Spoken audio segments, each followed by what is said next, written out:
जनमानस अमृत में आप सभी का स्वागत है। श्री रामचरितमानस में गोस्वामी तुलसीदास जी ने पारिवारिक एकता पर बल दिया है। वो लिखते हैं, जहाँ सुमति तहाँ संपत्ति नाना,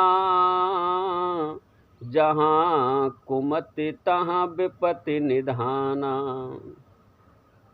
जिस परिवार में सुमति होती है वहाँ संपत्ति होती है, और जिस परिवार में कुमति अर्थात दुर्बुद्धि प्रवेश कर जाती है वहाँ नाना प्रकार की विपत्तियां रहती हैं।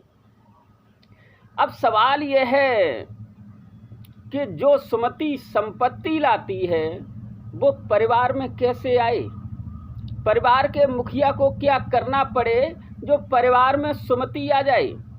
इसे गोस्वामी तुलसीदास जी भगवान श्री राम के चरित्र से दिखाते हैं। बहुत सुंदर सा प्रसंग है।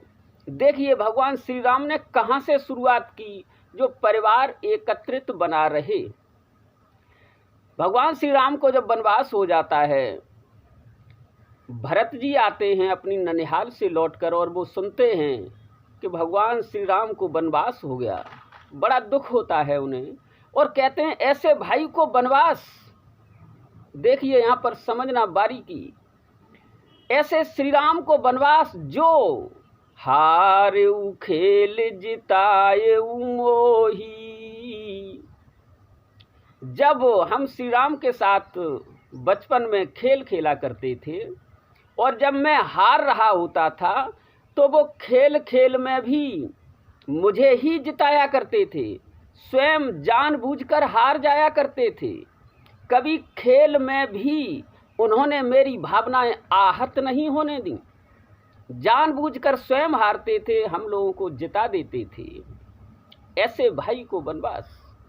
देखिए जिसे आप खेल में भी हरा देंगे वो आपके प्रति स्पर्धा रखने लगेगा और कल वो आपसे जीतना चाहेगा। यहाँ बारीक बातें हैं। खेल को भी जो ऐसे खेले जैसे कि वो जीवन हो, उसमें जीवन के सूत्र निकाल ले। खेल में भी जैसे भगवान श्री राम अपने छोटे भाई भरत को, लक्ष्मण को, शत्रुघ्न को खेल में जिता देते थे, क्योंकि वो जानते थे ये खेल है और खेल में भी मैं इनकी भावनाएं आहत न होने दूं। ये जीत जाएं, ये सोचे कि मैंने अपने बड़े भाई को हरा दिया, ये प्रसन्न हो जाएं।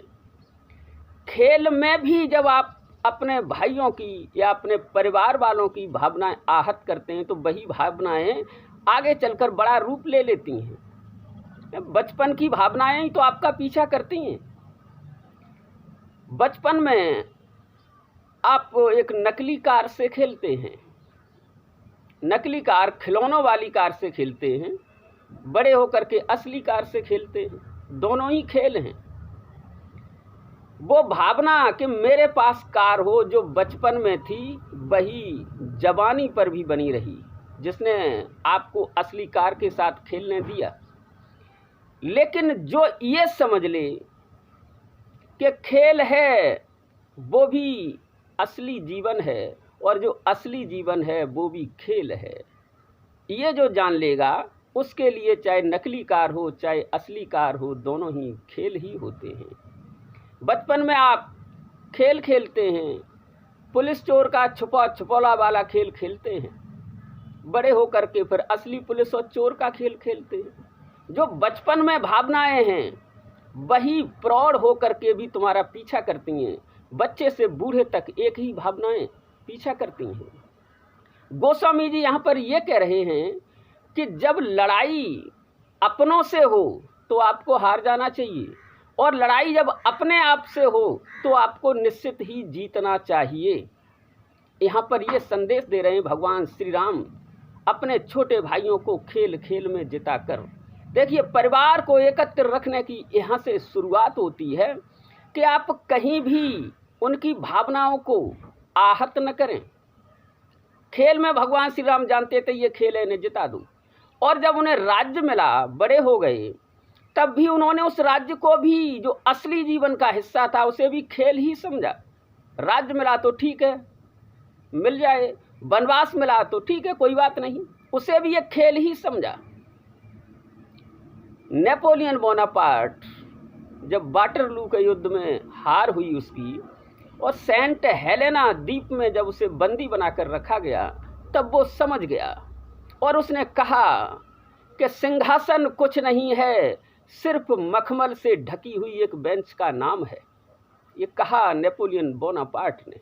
तो असली जीवन को भी जो खेल समझकर खेलेगा, वो जीवन के सही रहस्य को समझ पाएगा। उसके लिए फिर सब खिलौने ही हो जाएंगे।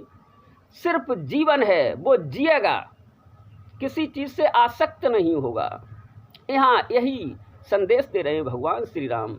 वही भरत कहते हैं कि ऐसे राम जो हारे उ खेल जितायु मोई, जो मैं हार रहा होता था तो जानबूझकर स्वयं हार जाते थे, हार तो स्वयं ले लेते थे और जीत मुझे दे देते थे। ऐसे भाई को वनवास, ये होती है परिवार में एकता रखने की शुरुआत। परिवार में कोई भी बात आती है, आप किस तरह से लेते हैं। कुछ बातें अच्छी आती हैं, कुछ बातें गलत भी आती हैं, लेकिन उन्हें आपको लेने का आपका दृष्टिकोण क्या है। ये बहुत सुंदर उदाहरण गोस्वामी तुलसीदास जी बता रहे हैं। देखिए, लिख रहे हैं, जब माता कैकेयी ने वनवास मांग लिया श्री राम को, दशरथ जी परेशान हुए। भगवान राम जाते हैं माता कैकेयी के महल में कि पिताजी अभी सुबह हो गया, जागे क्यों नहीं। तो जब उन्होंने वहाँ देखा कि राजा दशरथ जमीन पर पड़े हुए हैं, बेचैन हैं, विकल हैं, कैकेयी से पूछा कि पिताजी को किस बात का दुख है। तो कैकेयी ने बता दिया कि मैंने 2 वरदान मांगे, एक में भरत को राज्य, दूसरे में आपको वनवास, इसलिए इन्हें दुख है। ये छान न सकें तुम्हारा स्नेह, तुम्हारा प्रेम ये नहीं छोड़ सकते, ये तुम्हें वनवास में नहीं भेजना चाहते, इसलिए इन्हें दुख है। तो यहाँ भगवान राम ने इस बात को कैसे लिया, देख लीजिए।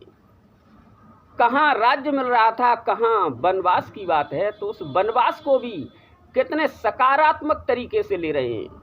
वो कहते हैं कि मुनिगण मिलन विशेष बन, सबहि भांति हित मोर, तेहि मऊ पितु आय सुबहुरी, सम्मत जननी तोर।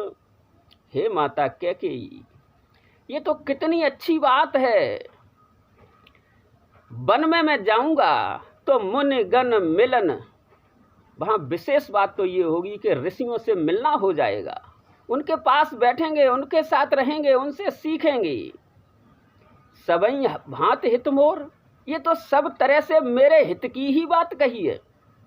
देखिए, बात हित की नहीं थी, बात तो अहित की थी, लेकिन उसमें भी हित ढूंढ लिया प्रभु श्री राम ने।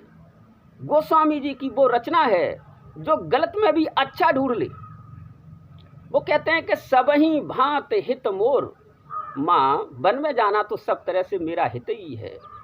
तेहि माँ पितु आयुष, उसमें भी पिता की आज्ञा है। सम्मत जननी तोर, और हे माँ तुम्हारी भी सहमति है उसमें, तो ये मेरे लिए अच्छा होगा। तो इस बात को उन्होंने अच्छाई से लिया, गलत तरीके से नहीं देखा। हम लोग होते तो कई तरह की बातें करते, हम क्यों वन में जाएं, क्या मेरा शेर नहीं है इसमें, बहुत तमाम तरह की बातें आती, कोर्ट कचहरी सब कुछ हो जाता। मुझे एक दृष्टांत याद आ रहा है, मैंने पढ़ा था एक जगह। अब्राहम लिंकन जब अमेरिका के राष्ट्रपति बने तो बहुत से सीनेटरों को, सदस्यों को ये कष्ट था कि एक मोची का बेटा और अमेरिका का राष्ट्रपति बन गया। जब अब्राहम लिंकन साहब सीनेट में खड़े हुए भाषण देने के लिए, तो एक सीनेटर ने कहा कि लिंकन साहब, आप राष्ट्रपति बन गए हैं, घमंड मत करना, और ये भूल मत जाना कि आप एक मोची के बेटे हैं, आपके पिता जूते सिलने का काम किया करते थे। देखिए, बात तो गलत है, बात गलत कही गई थी, कोई भी इसे गलत तरीके से लेता, लेकिन यहाँ लिंकन साहब की महानता देखिए, उन्होंने इस बात को कैसे लिया। उन्होंने कहा, आपको बहुत बहुत धन्यवाद जो इस समय आपने मुझे मेरे पिता की याद दिला दी, क्योंकि वो अब दुनिया में नहीं हैं और मैं जानता हूँ कि वे जूतों के बहुत अच्छे कारीगर थे। उन्होंने कभी किसी के गलत जूते नहीं सिले। मैं भी चाहूँगा कि मैं भी अमेरिका का उतना ही अच्छा राष्ट्रपति बनूं जितना कि मेरे पिता जूतों के कारीगर थे। आपको बहुत धन्यवाद, आपने जो मुझे मेरे पिता की याद दिला दी। मैं अपने पिता जैसा ही बनना चाहता हूँ। कितना गर्व किया उन्होंने, और इस बात को कितने सकारात्मक तरीके से लिया। इसे गलत तरीके से भी ले सकते थे। तो जब आपकी दृष्टि ऐसी हो तो ही रामचरितमानस समझने में आता है। सुकरात की पत्नी ने सुकरात के चेहरे पर गर्म चाय डाल दी थी। किसी बात पर दोनों में विवाद हो गया।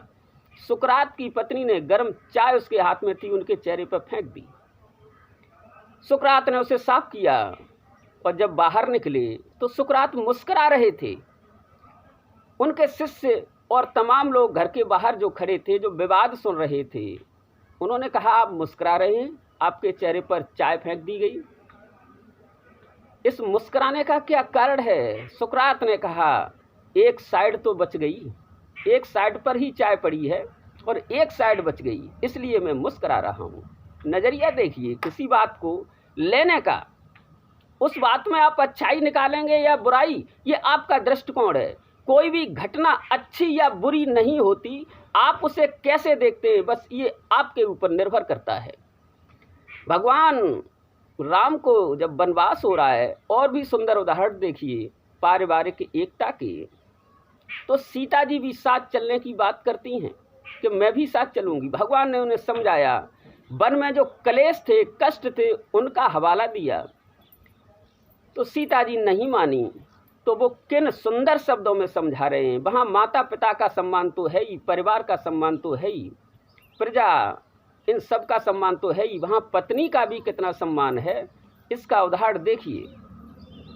प्रभु श्री राम समझाते हुए कहते हैं सीता जी से कि हंस गवन तुम नहीं बन जोगू, सुने अपजसु मोई दी हैं लोगू। हे हंस जैसी चाल वाली सीता, तुम बन के योग्य नहीं हो। अगर मैं तुम्हें वन में लेके जाता हूं तो लोग मुझे ही दोष देंगे। इसलिए रहो भवन यस हृदय विचारी,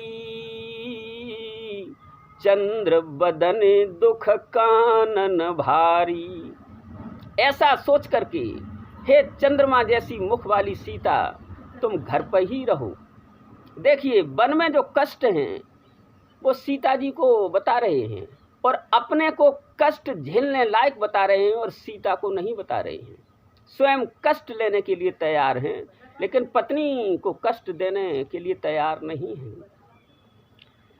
एक और उदाहरण में कौशल्या माता भगवान राम से कहती हैं कि बेटा तुम वन में जा रहे हो, सीता भी साथ जा रही है, तो सीता वन में कैसे रहेगी? देखिए बहू के प्रति माँ कौशल्या को कितना स्नेह था। यह है परिवार में एकता रखने की बात। कौशल्या भगवान श्री राम से कहती है कि बेटा सियवन बसहि तात ही भांति, चित्र लिखित कपि देख डराती। हे बेटा ये सीता किस तरह से वन में रहेगी, जो अगर चित्र में भी इसे बंदर दिखाई दे जाए तो डर जाती है। तो वहाँ तो असली जानवर, बड़े भयानक भयानक राक्षस और भयानक जानवर देखने को मिलेंगे, तो सीता कैसी रहेंगी? इसलिए तुम इन्हें न ले जाओ। सुंदर उदाहरण ये परिवार की एकता का। लक्ष्मण जी जब सुनते हैं कि बड़े भाई राम वन में जा रहे हैं तो बेचैन हो जाते हैं। प्रभु राम से कहते हैं कि मैं भी चलूँगा। प्रभु राम उनको भी समझाते हैं लेकिन नहीं मानते हैं, तो कहते हैं कि जाओ माँ से विदा मांगो और चलिए साथ। सुमित्रा से विदा मांगने जाते हैं तो सुमित्रा कह देती हैं कि बेटा जब राम वन में जाते हैं, सीता वन में जाती है, तो अवध तुम्हारा काज कछुनाई, तो अयोध्या में तुम्हारा कोई काम नहीं, तुम भी जाइए। और तुम्हारे ही भाग राम वन जाही, आन काज दूसर कछु नाही। तुम्हारे ही कारण से राम वन में जा रहे हैं और कोई दूसरा कारण नहीं है। इसलिए तुम भी जाइए। माता सुमित्रा अपने बेटे लक्ष्मण को आदेश दे देती हैं कि जाइए वन में। देखिए, ऐसा नहीं है कि परिवार के सभी लोग अच्छे हों तो ही आप उन्हें साथ लेकर चलें। ऐसे कहने में आ जाता है कि ये गलत है, वो गलत है, मैं कैसे साथ लेके चलूं। नहीं, गलत को भी जो साथ लेके चले वही परिवार में एकता बना के रख सकता है। आपको अगर अच्छा घुड़सवार बनना है तो आप सबसे पहले बिगड़ैल घोड़े को काबू में करिए, तो आप अच्छे घुड़सवार बन सकते हैं। गोस्वामी तुलसीदास ने इस एक ही परिवार में दो लोग विपरीत बुद्धि के हो जाएं, उसका सुंदर उदाहरण लिखा है। ऐसी बातें कभी कभी समझ में नहीं आती। गोस्वामी जी लिख रहे हैं, भूप प्रीत के कई कठिनाई, उभय अवध विधि रची बनाई। भूप प्रीत, राजा तो प्रेम की पराकाष्ठा है, सीमा है। राजा दशरथ प्रेम की सीमा है, कैकेयी निष्ठुरता की सीमा है। इन दोनों को ब्रह्मा जी ने आखिरी सीमा तक रचकर बनाया है। कैकेयी को निष्ठुरता की सीमा बनाया है, राजा दशरथ को प्रेम की आखिरी सीमा बनाया है। इन दोनों के बीच में देखिए, दोनों विपरीत हैं। इन दोनों के बीच में प्रभु राम एक सकारात्मक पक्ष निकाल लेते हैं और परिवार को टूटने से बचा देते हैं। वो खुशी खुशी वन में चले जाते हैं। यहाँ पर यही दिखाया है कि दो विपरीत बुद्धि वाले लोगों के बीच में भी आप कैसे बना सकते हैं, तो ही आप परिवार को सही रख सकते हैं। एक और उदाहरण देते हैं गोस्वामी तुलसीदास जी पारिवारिक एकता का।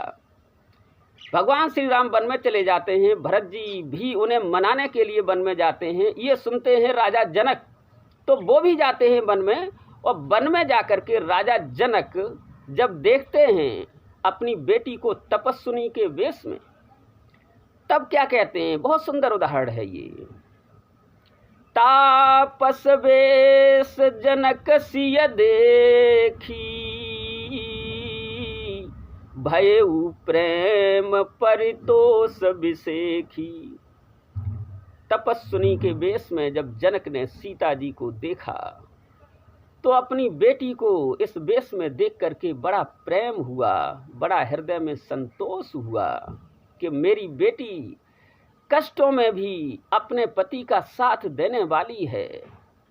और कहते हैं कि पुत्री पवित्र किए कुल दोऊ, हे बेटी सीता, तुमने दोनों कुलों को पवित्र कर दिया। कहा जाता है कि बेटी दोनों कुलों को तारने वाली होती है, तो इस तरह से दोनों कुलों को तार देती है बेटी। उसके पिता के कुल की भी प्रशंसा होती है और जिस घर में जाती है उसकी भी प्रशंसा होती है। ये उसके आचरण पर निर्भर करता है कि वो किस तरह दोनों कुलों को तारती है। तो जनक जी अपनी बेटी को देखकर कह देते हैं कि बेटी तुमने बड़ा अच्छा किया और दोनों कुलों को तार दिया। लेकिन आज ऐसा नहीं हो सकता। आज के समय में हम कैसे रामचरितमानस को समझ सकते हैं? आज तो विपरीत बुद्धि है। आज तो बेटी को इस हालत में देख करके कितने लड़ाई झगड़े हो जाते हैं, कोर्ट कचहरी पुलिस तक बात पहुंच जाती है। लेकिन वहां जनक ने कह दिया कि बेटी तुमने दोनों कुलों को पवित्र कर दिया। ये हैं गोस्वामी तुलसीदास जी की रामचरितमानस में पारिवारिक एकता के उदाहरण। वहीं पर बाली के प्रसंग में देखते हैं, बाली और सुग्रीव दोनों भाई, एकता नहीं है परिवार में। बाली बलवान है, सुग्रीव को मारते हैं और सुग्रीव को नगर से बाहर निकाल देते हैं। सुग्रीव ऋषमुख पर्वत पर रहते हैं।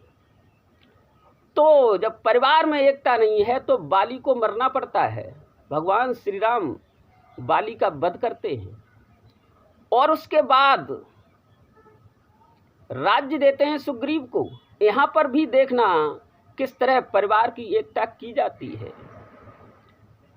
लक्ष्मण से कहते हैं कि अब जाइए राज्य दे दो सुग्रीव को जाकर के। तो लक्ष्मण तुरंत बुलाए पुरजन विप्र समाज, राजुदीन सुग्रीव कहूँ अंगद कहूँ जुबराज। लक्ष्मण ने तुरंत ही ब्राह्मणों को बुलाया, परिवारीजन और नगर के लोगों को बुलाया। तो राज दीन सुग्रीव कहूँ, देखिए यहाँ विलक्षण गोस्वामी तुलसीदास जी की रचना। सुग्रीव को तो राज्य दिया, राजा बनाया, और अंगद कहूँ युवराज, युवराज बनाया अंगद को, जिससे कि परिवार में आगे चल के विद्रोह न हो, क्योंकि बाली राजा थे। अंगद बाली का बेटा है। राज्य तो सुग्रीव को दिया, लेकिन आगे वो राज्य अंगद का ही रहे, इसलिए अंगद को युवराज बना दिया। और तारा का विवाह सुग्रीव के साथ करा दिया, जिससे कि तारा का महारानी पद भी न छिन जाए। तारा उस राज्य की महारानी बनी रहे, उसका पद न छिन जाए, राज्य भी अंगद के पास रहे, उनका भी राज्य न छिन जाए, इसलिए अंगद को युवराज बना दिया। और तारा का विवाह सुग्रीव के साथ करा दिया, जिससे कि उसका महारानी पद बरकरार रहे। ये है परिवार में एकता बनाए रखने के तरीके। यही रावण के परिवार में भी है। रावण के परिवार में भी बड़ी एकता है, लेकिन एक जगह चूक जाता है। विभीषण की सलाह नहीं मानता है, विभीषण को लात मार देता है। विभीषण प्रभु राम के पास आ जाते हैं, तो राम विभीषण के माध्यम से ही ये दिखाते हैं कि रावण ने अपने भाई से एकता नहीं रख पाई, इसलिए वो मारा गया। मार तो वो वैसे ही सकते थे, लेकिन उन्होंने ये दिखाया कि परिवार में फूट पड़ने के परिणाम क्या होते हैं। जब राम रावण से युद्ध कर रहे हैं, रावण के सर काटते हैं, तो काटत बढ़े शीश समुदायी, जिम प्रतिलाभ लोभ अधिकाई। वो सर उसके काटते जाते हैं, सर उसके पुनः उगाते हैं। तो गोस्वामी जी यहाँ लिखते हैं कि मरे नर पुश्रम भयउ विशेखा, राम विभीषण तन तब देखा। जब रावण मर नहीं रहा है, बहुत श्रम हो गया, तब उन्होंने विभीषण की तरफ देखा, तो विभीषण ने बता दिया कि नाभ कुंड पीयूष बस जाके, नाथ जियत रावण बल ताके।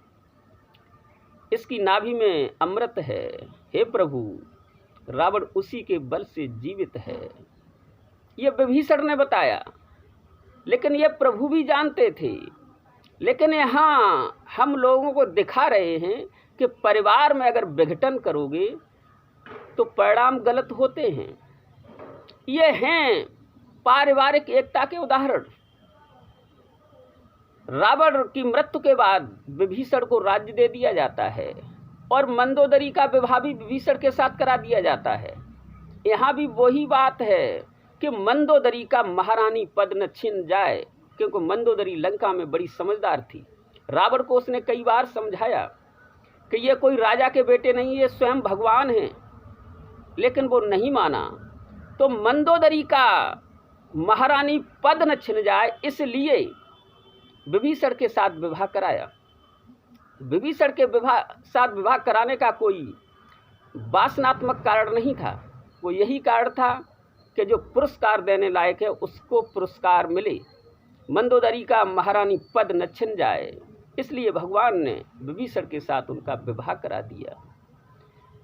परिवार में एकता बनी रहे, ये आपको रामचरितमानस के माध्यम से समझना है। बहुत सुंदर से उदाहरण पेश किए हैं गोस्वामी तुलसीदास जी ने। और कोई भी घटना हो, आप उस घटना को पॉजिटिवली लें, उसमें पॉजिटिविटी निकाल लें, सकारात्मक पक्ष निकाल लें, तो आप दुखी नहीं होंगे। तो आपके लिए परिवार की कोई घटना गलत नहीं होगी, वो सब सही ही होगा।